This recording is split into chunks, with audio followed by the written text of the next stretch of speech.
आप सभी को जय मसीह की। मैं पास्टर सुनील कश्यप खुर्जा जंक्शन से फिर एक और बार आपके सामने परमेश्वर के वचन को साझा करने के लिए, वे बांटने के लिए, प्रभु का अनुग्रह के लिए मैं धन्यवाद देता हूं। और आज हम सीखेंगे मसीह यीशु में बपतिस्मा क्यों लेना है, मसीह यीशु में पानी की डुबकी का बपतिस्मा ही क्यों जरूरत है।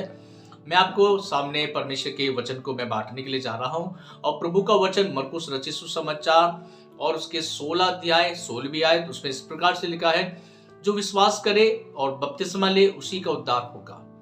मैं और आप यीशु मसीह पर विश्वास कर चुके हैं। अब विश्वास के बाद में एक आज्ञाकारिता का काम है, एक कार्य है, एक क्रिया है जिसको बोलते हैं बपतिस्मा। बपतिस्मा कोई हार्ड वर्क नहीं है।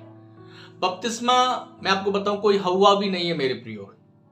कई बार जब बपतिस्मा की बात आती है ना, तो विश्वासी भाई और बहन सब चीजें उस समय सोचते हैं कि मेरा भी वो काम रह गया है, मुझे अपने बच्चों की शादी विवाह करनी है, पहले मैं वो वाला काम कर लूं तब बपतिस्मा लूंगा, अभी मैं बपतिस्मा नहीं ले सकता, मेरे कुछ काम रुके हुए हैं। नाना प्रकार की बातों को लेकर परमेश्वर के अभिप्राय को अपने विषय में वो भाई वो बहन अपने विषय में परमेश्वर की योजना को टाल देता है। प्रभु का वचन क्या कहता है उस पर गौर नहीं करते। प्रभु का वचन कहता है विश्वास क्या है, बपतिस्मा ले बस।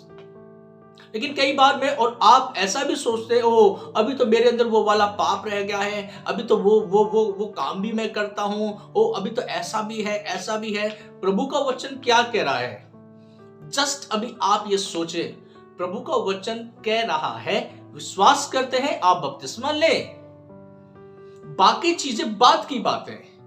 क्योंकि प्रभु का वचन 28 अध्याय मत्ती रचित सुसमाचार में उसमें लिखा है कि चेला बनाओ और उन्हें पिता पुत्र और पवित्र आत्मा के नाम से बपतिस्मा दो।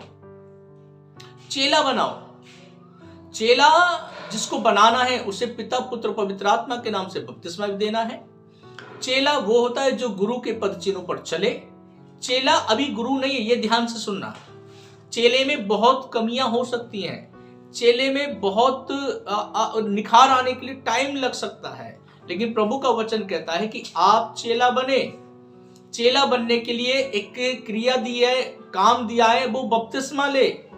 इसका मतलब ये नहीं है कि पहले वो वाला काम मैं छोड़ दूं, ये गंदी आदत मेरे जीवन में इसको मैं छोड़ दूं, ये सारी बातें मैं छोड़ दूं, तब जाकर बपतिस्मा लूंगा। मेरे प्रिय, मैं आपको बताना चाह रहा हूं, यदि आज आप बपतिस्मा नहीं ले पा रहे, आप कुछ बातों को लेकर स्टक है, रुके पड़े हैं, जिंदगी निकल जाएगी आपकी, उम्र बीत जाएगी आपकी और आप बपतिस्मा नहीं ले पाएंगे। क्योंकि शैतान की एक बड़ी योजना है कि आप बपतिस्मा ना ले, परमेश्वर की एक बड़ी योजना है कि आप बपतिस्मा ले। आप किसको फॉलो करेंगे, परमेश्वर को या शैतान को? यीशु मसीह आपकी सहायता कर रहा है उस उद्धार को पाने के लिए। प्रभु कहते हैं विश्वास करता है बपतिस्मा ले। हालेलुया। और इस काम को स्वयं यीशु मसीह ने कर कर दिखाया है। उसने स्वयं यीशु मसीह ने यरदन नदी में जब यूहन्ना बपतिस्मा दाता बपतिस्मा दे रहे थे लोगों को, वहां पर यीशु मसीह भी आकर खड़े हो जाते वो बपतिस्मा लेने के लिए। यूहन्ना बपतिस्मा दाता कहते हैं कि प्रभु आप मुझे तो आपसे जरूरत है।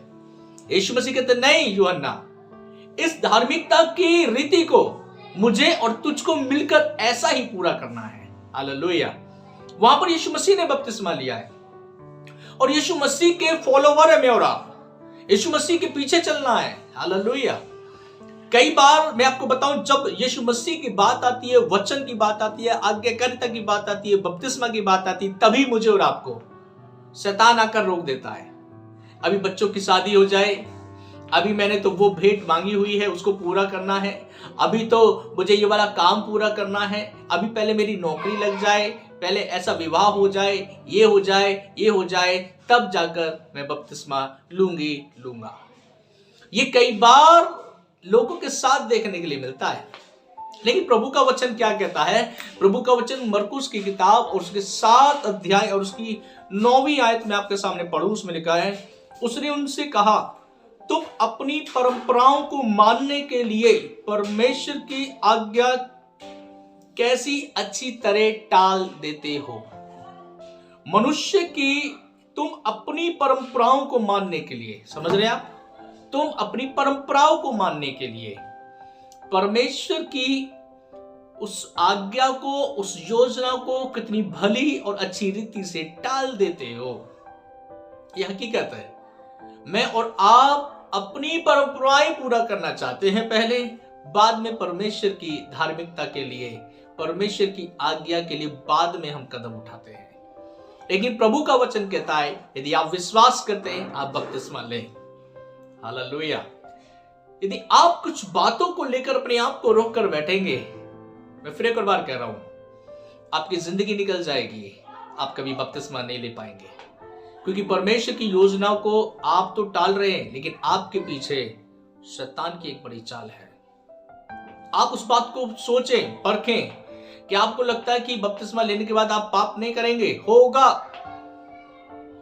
हम पृथ्वी पर रहते हैं, ये शरीर पृथ्वी का देह है, ये शरीर श्रापित है, ये पृथ्वी श्रापित है और इस पृथ्वी पर पाए जाने वाली हर एक वस्तु श्रापित है और पाप होगा। लेकिन मसीह यीशु जो मेरा और आपका बिचवई है, मेरे लिए और आपके लिए प्रार्थना करता है। हालेलुया। प्रभु का वचन जब आपको याद होगा, पौलुस और सिलास के विषय में, वो बंदी गृह में बंद थे, उनके बंधन बंधे हुए थे, कैदी भी बराबर में बंधन बंधे हुए थे, इनके पैरों में गांठ बंधी हुई थी और ये आधी रात के समय आराधना कर रहे थे। क्या कर रहे थे? आराधना।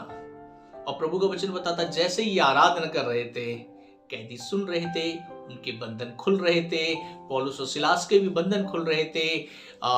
बंदी गृह के दरवाजों की आवाज आई, दरवाजे खुल गए। सूबेदार ने सोचा सारे कैदी भाग गए और ये तलवार उठाकर सूबेदार अपने आप को हानि करने के लिए, अपने आप को मारने के लिए चलता है, क्योंकि उसको मालूम था सुबह राजा मुझे मरवा डालेगा कि इतने कैदी कहां भाग गए। जैसे ही सूबेदार ने तलवार उठाई अपने आप की मारने के लिए, हानि करने के लिए, एक आवाज आती है पौलुस की ओर से। पौलुस कहता है, हे सूबेदार, अपनी आप की हानि मत उठा, हम सब यही हैं। और सूबेदार जाता है और एकदम पौलुस और सिलास के पैरों पे दंडवत करते हुए कहता है कि हे सजनों, मैं उद्धार पाने के लिए क्या करूं? उसने कहा, तू विश्वास कर, तेरा घराना उद्धार पाएगा। हालेलुया। यदि आप विश्वास करेंगे, आपका घराना उद्धार पाएगा। आप रुक जाएंगे, आपका घराना रुक जाएगा। आप परमेश्वर की योजना को टाल देंगे, आपके परिवार के विषय में परमेश्वर की योजना दूर हो जाएगी। आप विश्वास करें, बपतिस्मा लें, प्रभु आशीष करें। हालेलुया।